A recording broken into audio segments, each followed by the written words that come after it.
June 13th here in Seoul, and I'm Kim Dami. We begin with these stories making the headlines at this hour. Starting with the South Korea-Kazakhstan summit. The leaders of the two countries vowed to secure a stable supply chain for core minerals, with Astana's possession of abundant resources and Seoul's technology to process those minerals and manufacture chips and batteries. Russian leader Vladimir Putin will visit North Korea in the coming days, South Korea's top office says. This is the first time the government has confirmed such a move. The U.S. Federal Reserve is keeping its benchmark lending rate at its current level for the 7th time in a row. It's also indicating there will only be one rate cut in 2024. President Yoon says that things will really kick off for South Korea and Kazakhstan in terms of cooperation between the two countries. Yoon also wrapped up his Kazakh state visit with a cultural event on Wednesday. Our Kim Do-yeon reports. Following the summit between South Korea and Kazakhstan on Wednesday, President Yoon and President Kasim-Jomart Tokayev joined a business forum in Astana to solidify summit discussions. President Yoon re-emphasized cooperation to stabilize the supply chain for critical minerals, with Kazakhstan possessing the necessary resources and South Korea having the technology to process those minerals and manufacture chips and batteries. 핵심 광물 탐사부터 개발, 가공, 수요 산업에 이르기까지 양국 간 협력 잠재력이 무궁무진합니다. 이번에 구축된 핵심 광물 공급망 파트너십을 바탕으로 핵심 광물 전반에 걸친 협력이 본격화될 것입니다. With 300 business leaders and government officials at the forum, 24 MOUs and agreements were also signed. 4 of them were related to natural resources and energy cooperation, such as for searching for lithium and its development. Another MOU was about expanding Korean automobile companies' production in the Central Asian country. This is a field that the two countries are looking to expand cooperation as Kazakhstan is planning to develop its manufacturing capacity. 제조업 강국인 한국은 카자흐스탄 정부가 역점을 두고 추진하는 제조 발전 전략의 핵심 파트너가 될 것입니다. The Kazakh president, noting that around 700 South Korean companies are already in the Kazakh market, emphasized the importance of South Korea's role in the global economy as a whole and vowed to support South Korean companies running business there. I am confident that today's forum will breathe new life into the synergy of cooperative efforts between the two countries. Today, we have also expressed our full support for Korea's K-Silk Road initiative in Kazakhstan. The two leaders put aside business afterward and shared cultural performances from the two countries, symbolizing the long-standing relationship and shared history between the two countries. With around 600 people in the audience, the performers included more than 100 Korean and Kazakh artists. Among the Kazakh artists were Koryo-Saram, or ethnic Koreans in Central Asia, who performed Korean traditional dances. Kim Do-yeon, Arirang News. And experts cannot stress enough how attractive Central Asian countries like Turkmenistan and Kazakhstan are as partners of Seoul, particularly in the fields of natural resources and energy. Our Song Yu-jin tells us more. South Korea aims to strengthen its economic cooperation with Central Asian countries that possess rich energy reserves and natural resources. Those countries include Turkmenistan, which has the world's 4th largest natural gas reserve, and Kazakhstan, which ranks 12th in the world for oil, according to a recent report by the Korea International Trade Association. And according to one expert, countries in Central Asia have even bigger potential. They have abundant minerals including uranium, chromium, titanium, and more. Those countries also have a stable supply chain to export these resources. There are still lots of undiscovered resources in the Caspian Sea, and as the situation in the Middle East is unstable, we need a new stable source of crude oil, and Kazakhstan can be it.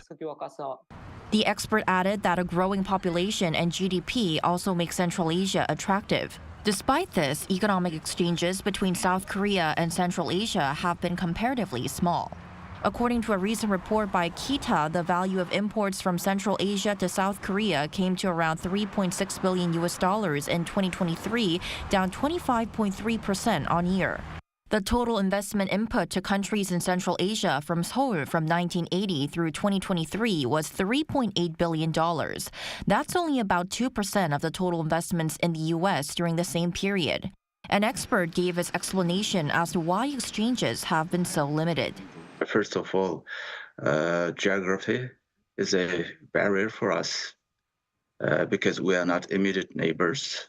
And second of all, I think geopolitics is not in our favor because Korea is divided and the Central Asian countries are landlocked and surrounded by countries which are sanctioned by the West. And that's why President Yoon Suk-yeol is currently in Central Asia to strengthen economic relationships with countries there. It's very important for leaders to come together, to be in the same room and to talk about agendas of both sides. For example, for Kazakhstan, it is very important to switch from resource-based development to more value-added version of production, industrial, building industrial facilities, etc. Collaboration is the key for both sides to succeed in very important venture because we are living in a very difficult world. Several MOUs that could bolster economic partnerships between Korea and countries in Central Asia have already been signed during President Yoon's visit. Watchers will be focusing on whether South Korea can broaden economic cooperation even further, particularly for energy and natural resources. 송유진, Arirang News.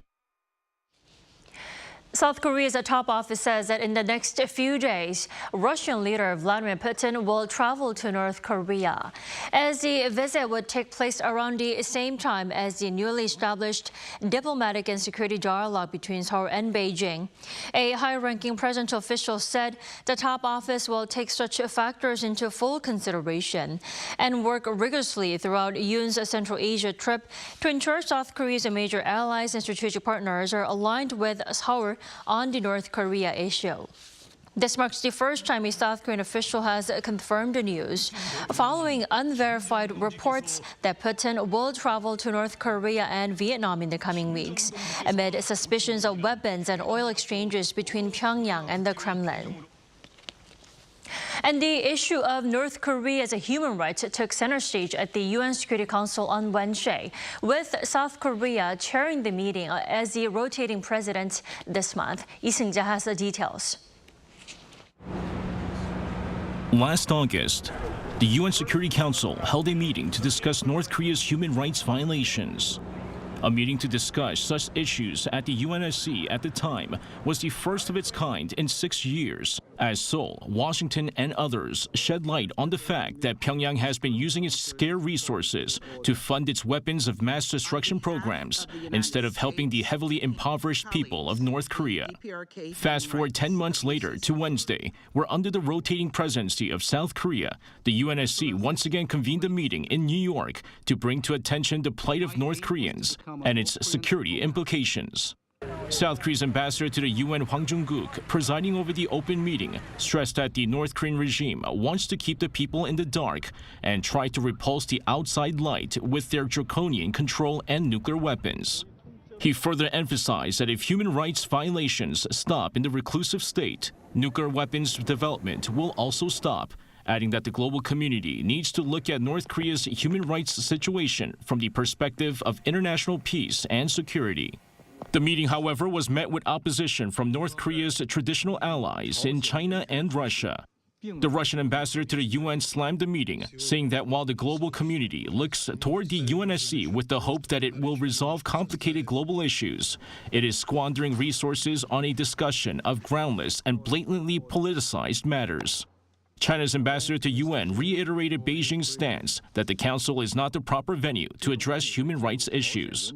Before the start of the meeting, 57 UN member states and the delegation of the European Union issued a joint statement calling on all UN members to work together to bring concrete change that will improve the lives of North Koreans and contribute to a more peaceful and secure world. 이승재, Arirang News.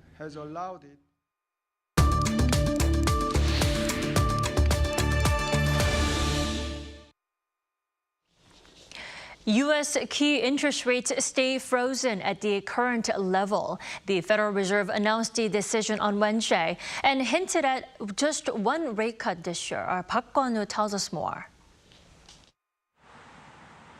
The U.S. Federal Reserve has maintained its benchmark interest rates once again and is forecasting fewer rate cuts to happen this year than earlier predicted. In a two-day Federal Open Market Committee meeting which ended on Wednesday local time, the committee decided unanimously to keep key interest rates at the 5.25 to 5.5% range. This was the seventh consecutive meeting where the Fed has kept its interest rates at the same level, the highest since 2001. The gap between South Korea's interest rates remained the same with a 2 percentage point difference. The Fed's decision came after U.S. Labor Department released its Consumer Price Index for May earlier in the day.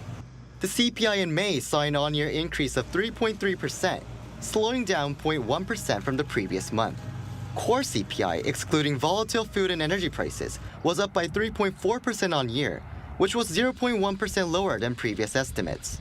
Though Fed Chair Jerome Powell called the recent inflation report a good reading, he said it would take longer to get the confidence needed for the Fed to loosen its policy.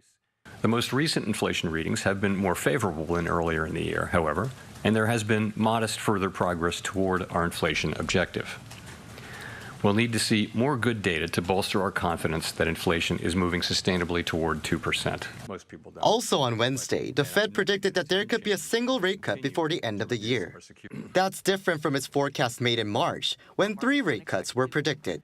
As there are 4 FOMC meetings left in 2024, watchers are now focusing on whether the Fed will cut interest rates before the presidential election in November. Park Kwon-woo, Arirang News. So yet another rate freeze from the U.S. Central Bank. Let's talk more about what's behind the latest decision with Professor Greg Butchuk. Welcome. Hi, thanks for having me. Thanks for joining us. So, Professor Butchuk, what are they waiting for? Why another rate freeze? Sure. Well, the Fed's objective here is to balance inflation against full employment. And throughout this cycle, the labor market has remained incredibly strong. Inflation has also remained stubbornly high. So this is sort of what led the Fed to raise rates and keep them high in the first place. This morning, U.S. time, we had a very encouraging inflation report with core CPI inflation number showing a monthly increase of about 2% annualized. So from last month to this month, it was 2%. That's exactly actually the Fed's target. So that's really good news. The markets kind of celebrated this as a green light for the Fed to start rate cuts in the future. But given that inflation is just touching the Fed's target and unemployment remains low, the Fed didn't have a strong reason to cut today. Instead, the debate is more around when the Fed will start cutting and how quickly they'll cut. Right. And when asked what will help inflation reach the Fed's target of, 2%, the ultimate goal, Powell said slower inflation will come from where it's been coming from. Now, what does that mean? Yeah, so Powell said this in the context of sort of trying to understand what's been causing inflation to slow down and what will continue to slow it down in the future. Further on in that quote, he sort of points to the unwinding of pandemic-related distortions, both in terms of supply and demand. Okay, so the big drivers of lower inflation have been reduced costs of goods and energy. These prices spiked during the pandemic because supply was disrupted. There was a lot of trouble with the supply chains, while at the same time the government engaged in a lot of stimulus that just put more money in people's pockets. And so when there's more money chasing fewer goods, that causes prices to increase. What Powell meant is that he expects the reversal of these trends to continue in the future. And then sort of when looking at what's contributed to lower inflation, almost all major categories have been trending down, with the exception of shelter, actually. So housing and rental costs, these are still elevated. And what's kind of interesting here is that these prices tend to move much slower. So I would expect actually prices here to move down in the future as well. So it looks like we're going to see rate cuts, not 3, not 2, but just 1 only. Professor Butcher, what's your take on this? Yeah, so as I mentioned, today we had a really encouraging inflation report. And in the time between that report and the Fed's statement, markets were sort of nearly certain there would actually be 2 rate cuts this year. So the Fed sort of surprised markets by projecting only 1 rate cut. And in fact, actually, some people at the Fed still expect no rate cuts this year. So I think there's really 2 reasons the Fed disagreed with the market consensus going into this. First is on the labor market side, which is sort of the other half of the Fed's objective. Last week, we had a really strong jobs report with almost 300,000 new jobs. The unemployment rate was coming in at 4%, which is very low. And this strong labor market means there's no really rush on the Fed's part to start cutting rates. And then second, and this is as Chairman Powell said, today's inflation report was just one data point. It's true there's been a lot of data kind of pointing towards inflation cooling. This was actually the first report that really showed the Fed hitting its target. And given that this is just one data point, I think there's still some uncertainty, and it makes sense for the Fed to sort of err on the side of making sure inflation is consistently at their target rather than risk reinflation from rate cuts. So when you sort of put this all together, there's some uncertainty on the inflation side, and given the strong labor market, the Fed really has space to take things slow. Professor Butcher, you briefly mentioned this. We have to talk about the timing of an upcoming rate cut. Now, a lot of market analysts are predicting 1 rate cut will come before the presidential election in November. Now, why before the election? Sure. So there are 2 meetings before the election, one in July, one in September. If economic trends continue, I think there's a decent chance the Fed will cut in at least one of these meetings, probably more likely in September. So my view on this is the decision is going to be based on economic factors like we've discussed, trading off inflation versus unemployment. It's not going to be a political decision. People often sort of have this idea that the Fed will be political when it suits those people's narrative. So in this case, a rate cut before the election, it would stimulate the economy, it would make people feel more optimistic, and this would benefit President Biden. So if the Fed does cut shortly before the election, I think you'll likely see some Trump supporters sort of accusing the Fed of being political. And likewise, if they don't cut, I think some Biden supporters may say the same thing. The truth is, the Fed actually has a really strong track record of being apolitical. They care a lot about being apolitical. And so whatever the decision the Fed makes, it's going to be based off of economics and not politics. Before I let you go, Professor Butcher, briefly, does that mean the Bank of Korea will not slash its interest rate until this fall when the U.S. Fed is expected to? Yeah, I think a lot of countries tend to follow the Fed's cue on monetary policy because an asynchronous rate cut sort of puts a lot of pressure on foreign exchange markets. At the same time, the rate of inflation in Korea is still a bit above the long-term target. So sort of based on these 2 things, I think there's no big rush to cut. Given that the U.S. cut is probably only a few months off, I think Korea can wait until that happens. All right, Professor Butcher, thank you so much for joining us this morning. You enjoy your evening there. Thanks for having me.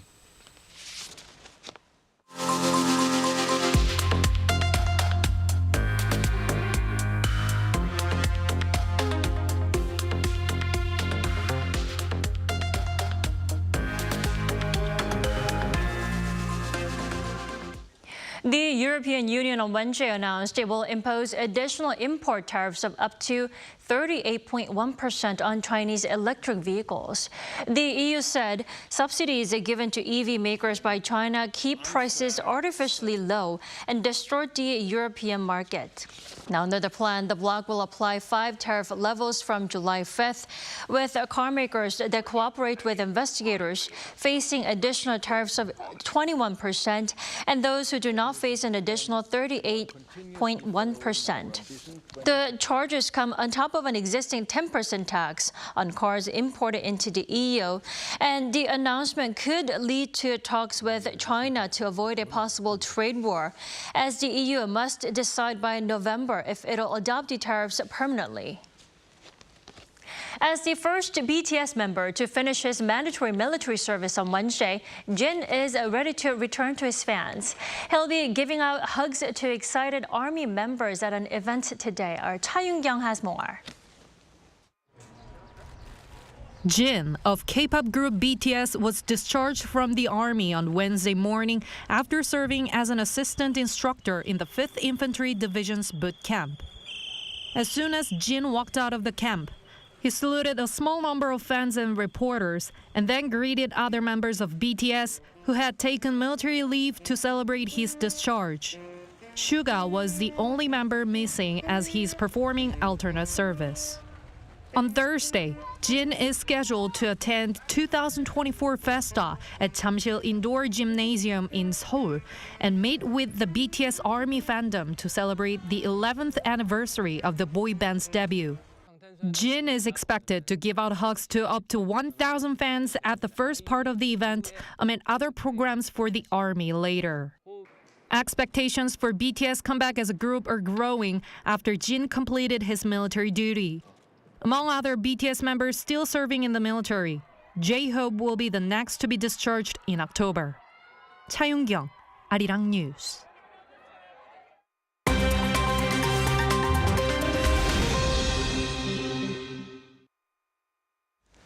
Good morning, I'm Kim Si-young, and now we turn off to stories from around the world. The US has announced new sanctions on Russia ahead of the G7 summit in Italy as 4 Russian military vessels, including a Navy frigate and a nuclear-powered submarine, arrived in Cuba in what is seen as a show of force. U.S. National Security Advisor Jake Sullivan, aboard Air Force One en route to Italy, told reporters that more than 300 new sanctions were being introduced, largely focused on deterring Russia from obtaining key technologies through individuals and companies from countries such as China, the UAE and Turkey. Meanwhile, only 150 kilometers from the U.S. soil, a fleet of Russian Navy vessels reached Cuba after conducting high-precision missile weapons training in the Atlantic Ocean. A U.S. official speaking to the Associated Press called it a routine port call that posed no threat to the United States. However, Russia's visit is seen as a show of force, as well as a reminder that Russia has allies in the region, including Cuba and Venezuela. Now to Kuwait, where at least 49 people died and 50 more were injured on Wednesday in a fire at a building housing some 195 foreign workers in the city of Mangaf. According to reports, 42 Indian nationals died, with migrant workers from Egypt, Pakistan, the Philippines and Nepal also among the casualties. A Kuwaiti police official said that the cause of the fire in the 6-story building is unclear, but the presence of more than 20 cooking gas tanks in the overcrowded block caused the fire to spread quickly. Kuwaiti Deputy Prime Minister Sheikh Fahad Yusuf Saud al-Sabah blamed building code violations and the greed of real estate owners for the fire during a visit to the site on Wednesday. Forensic police say most of the fatalities were caused by suffocation. In Argentina, riot police on Wednesday used water cannons and tear gas to disperse protesters outside the country's Congress ahead of a vote on proposals by President Javier Milei. Thousands of protesters gathered in downtown Buenos Aires to urge lawmakers to reject Milei's agenda of economic deregulation and harsh austerity. Amid the chaos, senators began debating a tax reform that lowers the income tax threshold and a 238-article state reform bill. Outside the Congress, demonstrations started as a carnival atmosphere but became more violent, with police water cannons and tear gas used against protesters who threw Molotov cocktails at bikes and cars on the streets. Police reported that 15 protesters were arrested and at least 20 police officers were injured. US-based Bark Air, the dog-friendly airline that announced its maiden flight in May, has added 5 new destinations to its portfolio. The company said Wednesday that it will now offer flights to Paris, France, and expand its domestic service to Chicago, San Francisco, Phoenix, and Miami. That's in addition to its current services to New York, Los Angeles, and London. The Dog First airline provides services such as speedy check-ins, doggy champagne, and options for an on-flight spa experience.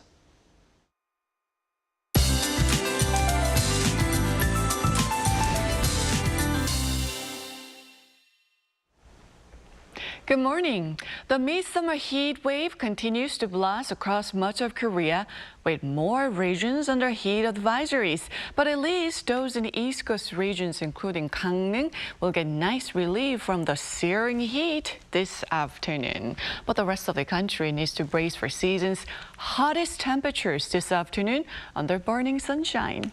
Northern parts of Gyeongsang-Pukdo could see 5 to 20 millimeters of passing showers. Meanwhile, have sun protection items during the hottest parts of the day. Bright sunshine will boost UV rays to very high levels. Please pay attention to the risk of hot and sunny weather if you have to work outside today.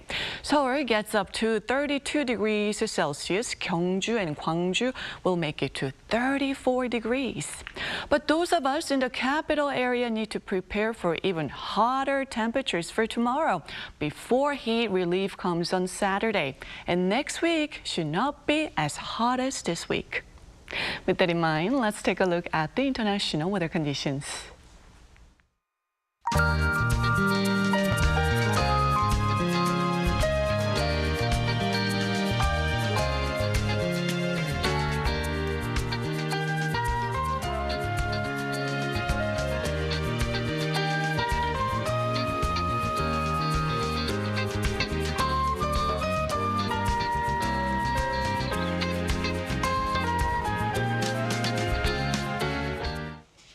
We thank you for watching New Day at Arirang. We'll be back tomorrow at the same time, 9 a.m. Korea time.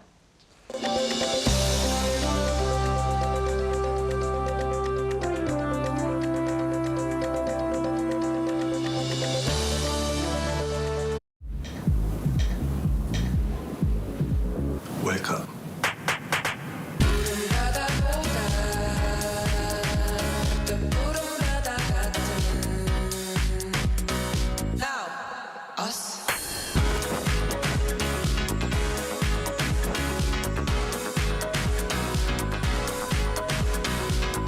엄청난 에너지를 춤으로 뿜어내는 나라. 감당할 수 있겠니? 하나, 둘, 셋. Hey, Mr. Cupid, look my way. Make sure you listen to what I say. I may be stupid or quite naive.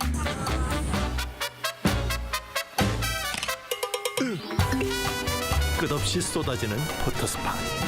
휴대폰 한 대로 감당할 수 있겠니? Arrow straight through my heart.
Well, you know, I love SF, and this movie, like, hits all the bells. It's really cool. It's got, like, futuristic stuff, a lot of mysteries, like ethical dilemmas, problems, AIs, are they conscious or not?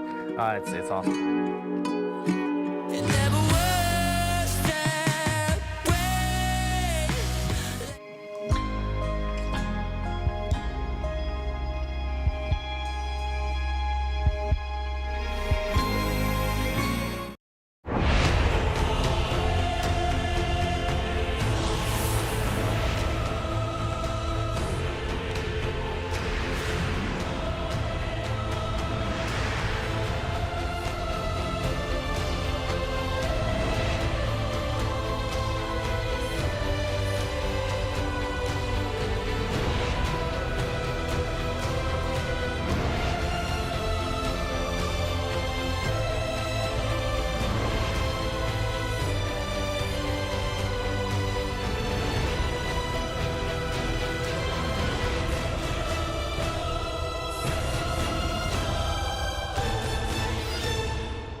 Welcome.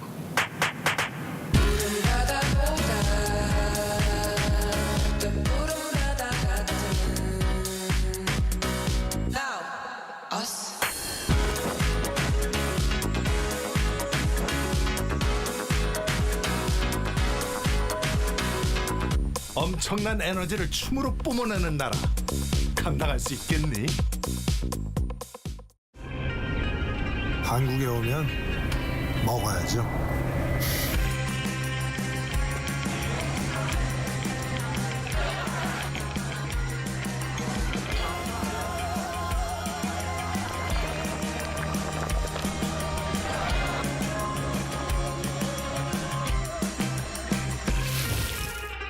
먹어도 끝이 없는 나라. 감당할 수 있겠니? 하나, 둘, 셋. Hey, Mr. Cupid, who's mine? Make sure you listen to what I say. I may be stupid or quite naive.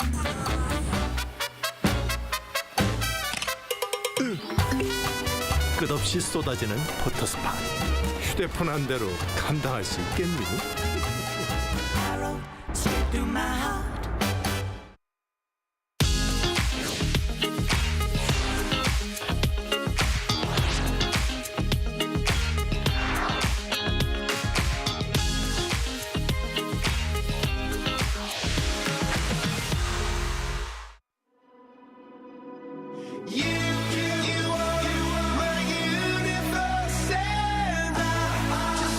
We're here to bring a new type of news show. New insights, new styles, and new topics every day. We are News Generation. Bringing news just for you. It's Thursday, June 14th here in Seoul, June 13th here in Seoul. I'm Song Yujin, and you're watching News Generation. Today, we're joined by Choi Ji-hee. Good morning. Good morning. And Im Sang-yeon. Happy Thursday. Happy Thursday. Now, both are here to speak on behalf of people in their 20s and 30s. Now, as usual, we're going to start with our news feed, which covers different hashtags and news items that have been trending online over the past 24 hours. We begin this morning in Japan, where concerns are rising over streptococcal toxic shock syndrome, or STSS. According to the country's National Institute of Infectious Diseases, there have been 977 cases of this potentially fatal bacterial infection this year as of June 2nd. Now, this is nearly 3 times higher than the same period last year and already exceeds last year's total of 941, which was the highest ever recorded using the current data collection method. STSS primarily affects people in their 30s and older, with patients at risk of developing limb necrosis and organ failure. Now, moving on to China, Fubao, the 3-year-old giant panda who was born in Korea's Everland, met with the public for the first time after moving to China more than 2 months ago. Dozens of visitors and international media outlets gathered on Wednesday as Fubao walked into the yard of her enclosure at the Ulongshan Shuping base in Sichuan province. After exploring and sniffing around, she was seen enjoying her favorite bamboo shoots. Now, to ensure order around Fubao's enclosure, the China Conservation and Research Center for the giant panda will control the number of visitors and limit visit times to 5 minutes per round. Finally, now to Korea, where a magnitude 4.8 earthquake struck Busan County in Jeollabuk-do Province on Wednesday morning. While no casualties have been reported, this is the strongest quake detected in the country this year. The initial quake was followed by at least 17 aftershocks, the strongest of which registered a magnitude of 3.1. In response, the Ministry of Interior and Safety raised the nation's earthquake alert to the 3rd highest level in its 4-tier system. Now, residents reported feeling the tremor, describing it as resembling an explosion. The earthquake caused cracked walls, broken windows, and caused items to fall from store shelves. Now, people outside the county as well, even as far away as Seoul, said they experienced their buildings shaking. So here in the studio, I know that you guys both live in Seoul. So did you also feel the earthquake? And it seems that Korea it seems to be experiencing frequently more earthquakes than in the past. What do you think? Actually, it's a bit embarrassing to say this, but I was in a deep sleep when the earthquake broke out yesterday. And I even turned off my disaster alarm, so I didn't know the earthquake hit Really?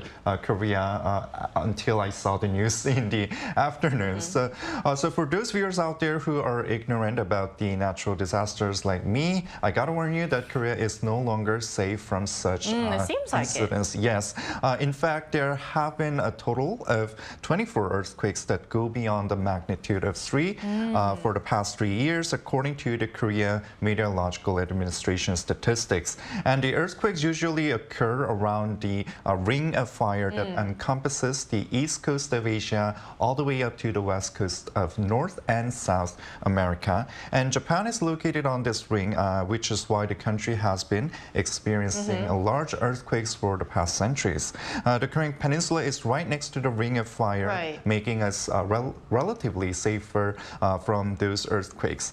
But we cannot let our guards down, as you know. Korea can always face those earthquakes with large magnitudes, like what we have just experienced yesterday. So I gotta say that we have to be ready for those kind of big strikes. Right, because I looked at the videos and the photos yesterday, and it looked really frightening. So I think that's kind of like the last thing that I would like to experience. So hope everything is well for the people of Busan who experienced the earthquake. Now, what about you, Ji-hee? Well, Sang-hyuk, you don't have to be embarrassed because I was also deep asleep. I was the only one awake. Yes, you were the only one awake working too. Well, I didn't feel the earthquake, but I did see footage of it. Cars were unable to be controlled on roads, and these surveillance cameras showed the roads shaking as well.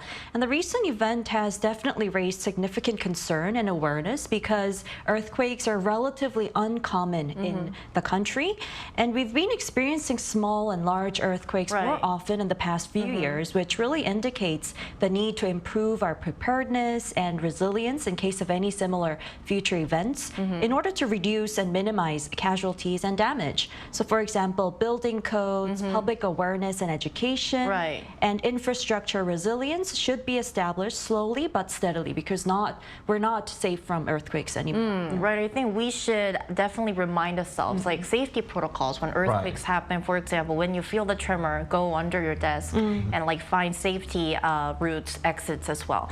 And that was our news feed for this Thursday. So moving on to our main discussion for today. Today is the second episode of our two-part series on Central Asia in light of President Yoon Suk-yeol's state visit to the region this week. So on Tuesday, we learned more about the region, Central Asia, and today we're going to focus on Central Asian culture that we can experience within Korea. So to start us off, Ji-hee, could you first tell us how big is the Central Asian community here in Korea? Sure. So the Central Asian community in South Korea is relatively small still, but it's been growing over the past few years. So as of the most recent data, the number of people from Central Asian countries, this including Uzbekistan, Kazakhstan, Kyrgyzstan, Tajikistan, and Turkmenistan living in South Korea is estimated to be in the tens of thousands. And to be specific, we have some detailed numbers. So as of 2022, the largest number of Central Asians living in the country are Uzbeks, and followed by Kazakhs and Kyrgyz. So about 80,000 Uzbeks and 40,000 Kazakhs are living in the country right now. And many Central Asians in the country come to work, particularly in industries like construction, manufacturing, and agriculture, where there's a lot of demand for labor. And there are also students and individuals who have migrated for family reunification and education purposes. And I'm sure we'll hear more about this from our guest today. Right, you just gave us a sneak peek, and as you mentioned, the data Ji-hee mentioned shows that Uzbeks actually make up the largest Central Asian community here in Korea. So we're now going to welcome a Central Asian Uzbek Gen Z currently living in Korea to share her insights on today's topic. She is Medina Gaiblayeva. She is an Uzbek Gen Z living in Korea. As mentioned before, she is currently a graduate student studying international relations at Hankuk University of Foreign Studies. Welcome, Medina, to the show. Hello guys, how are you doing today? Great, we're doing great. Hope you are doing great as well. Yeah, me too, thank you. Great, lovely to have you. So Medina, our first question for you is, this is like the most basic question. I'm sure that you've gotten this question a lot of times, but when did you first come to Korea and why? I came to Korea first in 2021, so 3 years ago. But my journey to coming to Korea, it was a long journey because I tried to come here since 2019. But that time COVID started, so even I had a visa, I couldn't come, I couldn't enter to Korea. And I came here for study. Now, currently, as you told, I'm doing my master's degree here at Korea University of Foreign Studies. I'm living, enjoying my life in Korea. That's great. That's great. Well, Medina, I've mentioned this briefly earlier, but why do many people from your country, since you're an Uzbek yourself, choose to come to Korea? For what purposes? First of all, for Uzbek people and for Central Asian citizens, Korea is well known with its high education system, and also from the economic prospects, as you told guys earlier, it's a very robust job market issue. So the first one, why people come to Korea is mostly students like me. Korean universities, they have really high advanced education system, and Korean universities, they provide many scholarships and many programs. They have language courses, even they provide free education for master's, PhD degrees. I'm also GKS student, which is government Korean scholarship students. You can learn Korean language for 1 year, then you can just continue your master's degree or PhD degree. For the second part, it's labor stuff. So Uzbek people, they come here to work in industries, in some factories, and the salary between Uzbekistan, between my home country and Korea is different, and it's higher. So there are more opportunities as well as to students as well as to laborers. Yeah, I think for that one, and of course there is the influence of Hallyu also. Okay, Medina, moving on to the next question. How is Korea generally viewed in Uzbekistan as well as in Central Asian region? For Uzbekistan and for Central Asian region, people, Korean image is really positively. The Hallyu, which is includes K-pop, K-drama, and cinema, it's also positively for Uzbek students. Also for us, for Uzbekistan, Korea is really safety country, even for girls. So because our religion, for our parents, they don't allow to go outside to abroad to study or to do some jobs. But here, Korea, they say that it's safe. So we can stay here. We can just live our lives here. I see. So although you're in a foreign country, parents feel safe because it's really safe to be around. Nice. Yes, it has higher education. I see. Yes. Well, then, can you share any places in Korea where we can experience your culture, the Central Asian culture, or places that make you feel at home, maybe restaurants or any other places? Of course, I'm really happy that I'm staying in Seoul, and there are mostly multicultural places. First of them, the Dongdaemun History and Culture Park. So you can experience and you can try the Uzbek traditional foods and other Central Asian countries. Food. Also, another place is Itaewon Place. In Itaewon Place, we also have many Uzbek cuisines where you can try Uzbek traditional foods like samsa, shashlik, plov. I don't know if you're familiar with these dishes, so you can try the experience. And besides this, we have our community here, Uzbek people, Uzbek students. We made our community, and we are conducting this community more than 3 years. And we organize the events, some traditional festivals, and you can also join this place. Or besides, in Gangneung Square, when it's traditional days of Central Asian countries, they organize festivals, so you can just enjoy and try traditional foods as well. Yeah, I should maybe visit the places that you've mentioned. Okay, so of course. Thanks. Moving on to the last question. So, from your perspective, what more can we do to strengthen the relationship between Korea and Central Asia? The first issue when I just hear this question, it comes to my mind that maybe Korean government can make the visa procedures. Simplify the visa procedures, and they can also make some programs which collaborate Korean traditions and culture and Uzbek or Central Asian countries traditions, so they can maybe also invite more people here to come here and to stay and to explore, to experience Korean culture, community, traditions. I think this is the most of issue the Uzbek people.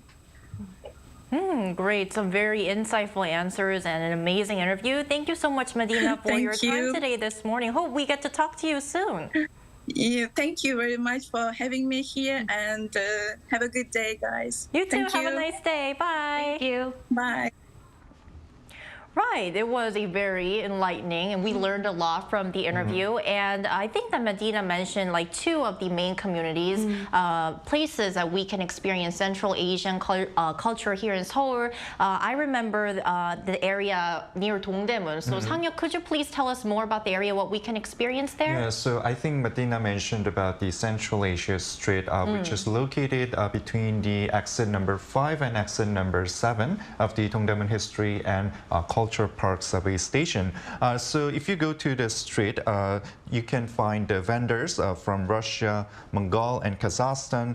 They came to Dongdaemun area around 1980. The vendors opened stores on the street at the time, and now it is full of Central Asian culture and restaurants. So in the street, you can find more than 150 stores, including groceries, currency exchange shops, as well as restaurants that serves Central Asian food. And there are also like signs written in Mongolian and Russian in every corner of the alley. Wow, so I think that these are actually the footages of the Central Asian street near Dongdaemun. It seems really interesting. I really want to visit when I have the time soon. And not only here in Seoul, but I kind of heard that there are other places across the country where we can learn about Central Asia, right, Ji? That's right. Well, back in Gwangju, the Gwangsanggu region, there's a place called Koryoin Village. Oh, right. Where Koryoins, who are the ethnic Koreans from the former Soviet Union, live together. Now, the Koryoin term refers to those who emigrated to present-day Russia and former Soviet Union regions, such as the countries that I've mentioned before, during the period from around 1860 to August 15, 1945. That's when we found independence, in fact, from the Japanese colonial rule. And due to agricultural migration and also the independence movements and forced labor mobilization, as well as because of their relatives. Now, the Koryoin community is a vital link between Central Asia and South Korea, contributing to historical, cultural, economic, and diplomatic ties. And their unique heritage and position enables them to act as intermediaries, fostering deeper connections and cooperation between the two regions. As we can see from the footage, if you visit the Koryoin village in Gwangju, I think that you can definitely experience both Central Asian and also Korean culture fused together as well. As Ji mentioned, Koryoin people, they're playing like a pivotal role in bridging the two cultures of Korea and Central Asia. And last but not least, we talked about places, but are there any like upcoming events or activities that we can just generally learn more about Central Asia, Sang-hyuk? There's the National Museum of Korea located in Yongsan district, which has been gaining popularity recently among the Amsterdams as the new landmark.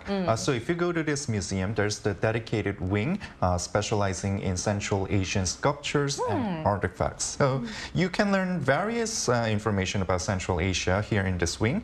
There are also like many many historical artifacts, and among them the most famous one is Visvantara Jataka.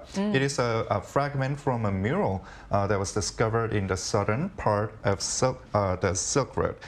It shows the portrait of Prince Visvantara, who later becomes the famous Buddha. Oh, wow. Definitely would like to go and see that artifact. If you guys, millennials and Gen Zs or anyone who's interested in visiting the museum, might want to check out that wing of the museum. Now, also, again, Ji, not only you're in Seoul because the National Museum is located in Seoul, in the capital, but are there like any activities that will or are taking place outside of Seoul? Oh, definitely. So going back to Gwangju again, there's the Asian Cultural Center, or known as the ACC. It's a comprehensive cultural complex that gathers and researches cultural exchanges and resources from Asia and the Central Asia region. So it actually began in May, but until August 4th, the ACC provides a museum education program focused on understanding traditional Central Asian games. So if you're a lover of games, and if you we all love games. Yeah, we all do. We mostly do. And if you're interested in learning about the traditional games, such as Chuko and Togus Korgul, to the Central Asians who are watching the show, I'm sure you're familiar with it. If you want to learn about these games of the nomadic peoples of Central Asia, please do go visit the place. I love it how our country is becoming a lot more international like this. Right, because last week we talked about where we can experience African culture, and this week we're talking about where we can experience Central Asian culture. So if we have the time, I definitely think that they're all worth visiting in the near future. And I hope all our viewers who are watching, if you have plans visiting Korea or if you're already in Korea, please, why not take the time to visit these areas where you can experience various cultures from all around the world. And that's all the time we have for today, but NewsGen is here every day from 9:30 to 10 a.m. Korea time, bringing you more topics young people are talking about. Special thanks today to Choi Ji-ki. Always a pleasure. And Im Sang-yeop. Thanks for having me. And thank you everyone for watching, and we'll see you tomorrow. We are News Generation.